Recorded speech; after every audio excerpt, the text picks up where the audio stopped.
અમદાવાદ મહાનગરપાલિકા સાથે જોડાયેલા અરજદારોના કામો જો નિયત સમયમાં પૂર્ણ નહીં થાય તો કર્મચારીઓ સામે કાર્યવાહી કરાશે। મિલકતના ટેક્સ બિલમાં સુધારા વધારા, નવી આકારણી, બીયુ પરમિશન, પાણીનું કનેક્શન, જન્મ મરણનું પ્રમાણપત્ર સહિત 27થી વધુ સેવા સાથે જોડાયેલા કામ નિયત સમય મર્યાદામાં પૂર્ણ નહીં થાય તો જવાબદાર કર્મચારીને દંડનીય સજાની જોગવાઈ છે। આ માટે એક ફોર્મને ભરીને અપીલ અધિકારી સમક્ષ રજૂ કરવાનું રહેશે। જો અપીલ અધિકારીને લાગશે કે આ મામલામાં કર્મચારીનો વાંક છે તો બેદરકાર કર્મચારી સામે દંડનીય કાર્યવાહી કરાશે। આ માટે અરજી કરવાના ફોર્મ સિવિક સેન્ટર ઉપર મૂકવામાં આવ્યા છે।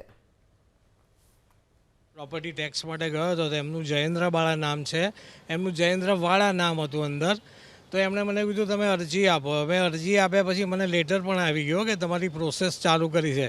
આજે એ વાતને 1 વર્ષ થયું, હજી સુધી એમનું જયેન્દ્ર બાળા નામ થયું નથી। હું અત્યાર સુધીમાં 5 વખત ધક્કા ખાઈ આવ્યો। તો હવે આ ફોર્મ આવ્યા પછી જો હું ફોર્મ ભરીશ તો મને ફાયદો થશે એવું મને લાગે છે।